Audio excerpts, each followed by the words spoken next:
दोस्तों, एक ड्राइवर की जिंदगी आखिर किन मुसीबतों के रास्ते से गुजरती है, यह तो वही जान सकता है जो ड्राइविंग का कार्य करता है।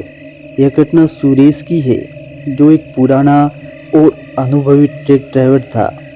कहते कि जिस जगह पर खौफनाक दास्तां मौजूद होती है, उस जगह पर जाने से पहले हमें 100 बार सोचना चाहिए। लेकिन क्या हो जब किसी इंसान को इन चीज़ों पर यकीन ना हो।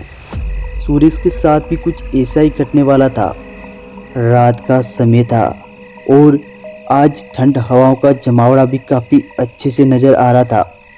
सुरेश इस बात से बिल्कुल भी अनजान था और आज उसके सामने क़यामत का एक ऐसा तूफान मंडराने वाला था जिसके बारे में उसने कभी सोचा तक नहीं था। ठंडी ठंडी हवाएं आज अपने शोर शराबे से शरीर को ठंडा कर रही थी। सुरेश नामक एक शख्स सामने को डिलीवरी करने के लिए उदयपुर के लिए रवाना हुआ। उदयपुर राजस्थान का एक मशहूर ज़िला है और उसे डिलीवरी उदयपुर में ही ख़त्म करनी थी। नेशनल 58 का वह रास्ता आज वीरान नज़र आ रहा था। चारों तरफ गाड़ियों का जमावड़ा बहुत ही कम ही था। कोई भी बस या गाड़ी उस इलाके में घूमती फिरती नज़र नहीं आ रही थी। नेशनल 58 पर इस तरह का सन्नाटा देखकर हर कोई हैरान रह जाए, क्योंकि यह चल कदमी कुछ ज़्यादा ही थी। खैर, सुरेश को इन चीज़ों से कोई फर्क नहीं पड़ा। चुपचाप अपने ट्रक को ड्राइव करता जा रहा था, लेकिन बीच रास्ते में टॉयलेट ने उसे सताना शुरू कर दिया। उसे ज़्यादा वक्त नहीं गवाया और अपने ट्रक को साइड में लगाते हुए नीचे उतर गया। इससे पहले कि वह पूरी तरीके से ट्रक से नीचे उतर पाता, उसे एक बुढ़ा आदमी दिखाई देता है।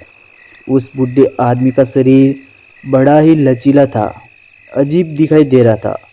उसकी दोनों आंखें सिर्फ सुरेश को ही देखे जा रही थी। सुरेश को भी यह दर्द से थोड़ा अजीब लगा, लेकिन सुरेश ने उस आदमी पर ध्यान ही नहीं दिया और झाड़ियों की तरफ टॉयलेट करने के लिए चला गया। अब रात के करीबन 10:30 हो रहे थे और ठंड की यह रात सन्नाटे के साथ साथ कोहरे में प्रदर्शित होने लगी। रास्ता अभी काफ़ी लंबा और घना बाकी था। वैसे तो प्राचीन समय से ही राजस्थान को लेकर भूत प्रेत के लिए काफ़ी मशहूर माना जाता है, लेकिन आज जो हद ही हो गई। दरअसल वहाँ पर एक काले कलर के बोर्ड के ऊपर एक इंसान का नाम लिखा हुआ था और सूचना दी गई थी कि रूह आज भी लोगों को नुकसान पहुंचाने की कोशिश करती है। सुरेश को हंसी आने लगी, क्योंकि एक आदमी की खातिर एक सरकारी बोर्ड आखिर कौन लगा सकता है। सुरेश ने ज़्यादा वक्त नहीं गंवाया और अपने कदम भी पटकते हुए ट्रक की ओर चल पड़ा। लेकिन जब वह अपनी ट्रक की ओर बढ़ रहा था, उसे ऐसा लगने लगा कि उसके पीछे कोई और आ रहा है और उसके पीछे कोई मौजूद हो। हालांकि जब सुरेश को एक बार के लिए अपने पीछे की ओर पलटा, तो उसे बाकी सब कुछ एकदम शमशान के और वीरान पड़ा दिखाई दिया। राजस्थान की इस रोड के करीब चारों तरफ लंबे और घने आकार के वृक्ष खड़े थे और साथ ही उन पेड़ों के बगल में छोटी छोटी और कांटेदार झाड़ियाँ भी बनी हुई थी। और इतने में सुरेश के ट्रक का दरवाज़ा अपने आप ही खुल गया।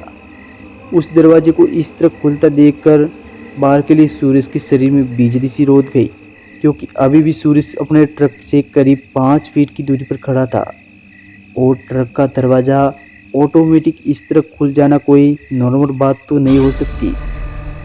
बाद में सुरेश को लगा कि शायद हल्की हल्की हवा की वजह से दरवाज़ा खुला होगा और उसके बाद वह अपने ट्रक के अंदर दाखिल हुआ, तो उसने पाया कि ट्रक के अंदर से बहुत ज़्यादा ठंडी हवा आ रही हो, मानो सुरेश किसी फ्रिज के अंदर दाखिल हुआ हो।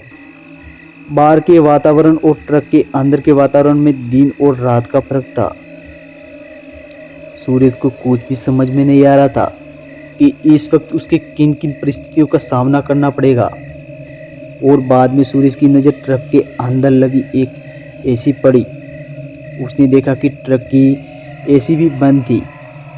इतनी ठंड के पीछे का कारण क्या हो सकता था, ऐसे सोचते हुए सुरेश ना चाहते हुए ट्रक से नीचे उतर गया और सभी दरवाज़ों को खोल दिया, क्योंकि ट्रक में ठंड का जमावड़ा बेहद ही ज़्यादा था। सूरज अभी अपने ट्रक से नीचे ही उतरा था कि उसकी नज़र बरगद के एक पेड़ पर गई जिसका आकार बहुत ही ज़्यादा था। उसे उस पेड़ के ऊपर कोई बैठा हुआ दिखाई दिया। उस पेड़ के ऊपर देखकर ऐसा ही लग रहा था मानो कोई आदमी अपने बच्चे के साथ उस पेड़ की एक शाखा पर बैठा हो। जब सूरज ने उन्हें ठीक से देखा तो सूरज ने पाया कि एक आदमी अपने 2 बच्चों के साथ उस पेड़ के ऊपर अपने पैर लटकाए बैठा था। यह देखकर सूरज का दिमाग पूरी तरह से घूम गया।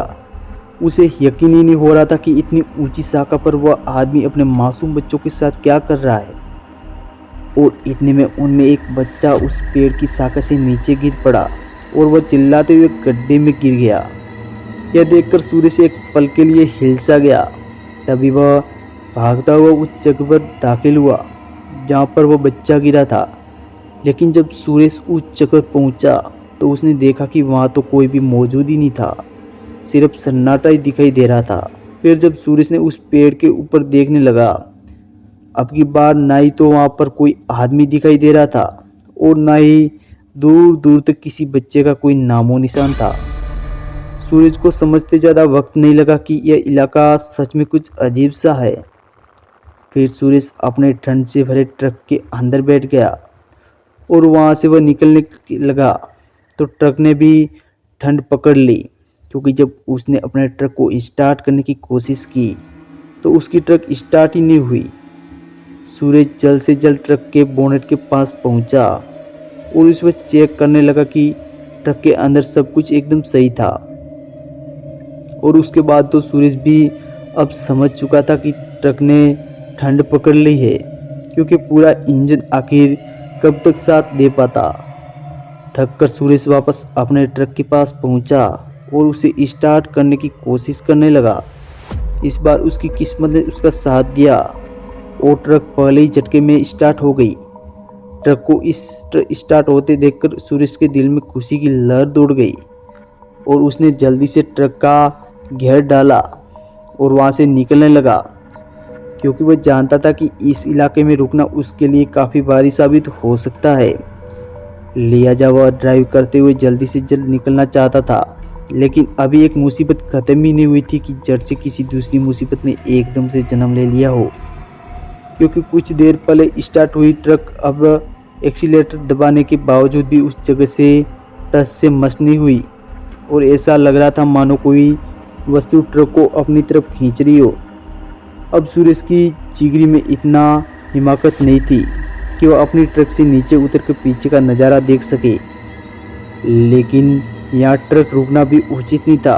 तो सूरज एक बार फिर ना चाहते हुए अपनी ट्रक से नीचे उतर गया और वो बाहर घूमने लगा। लेकिन उसने पाया कि ट्रक के सारे पहिए एकदम ज़मीन के ऊपर ही नज़र आ रहे थे।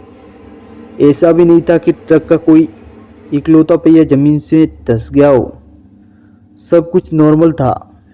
फिर सूरज की आंखें एक इंसान पर टिक गई जो ट्रक के पीछे की तरफ खींच रहा था।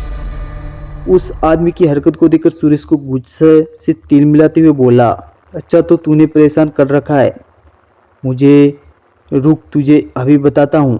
इतना बोलकर सूरज ये बोल चुका था कि एक आदमी भला इतनी बड़ी ट्रक को कैसे रोक सकता है।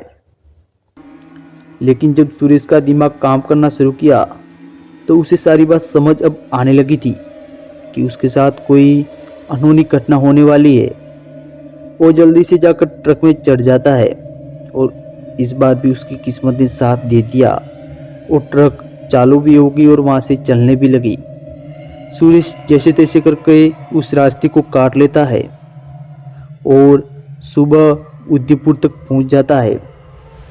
सूरज ने ये सब कुछ बताया कि वो आखिरकार उस रात कैसे बच गया, क्योंकि जब वो उदयपुर पहुंचा तो उसने ये बात वहाँ पे बताई तो उन लोगों ने कहा कि अक्सर उस सड़क पर छलावा घुमा करता है जो किसी को भी नहीं छोड़ता और ये छलावा कभी कभार दिखाई देता है। तुम्हारी किस्मत अच्छी थी कि तुम बच गए।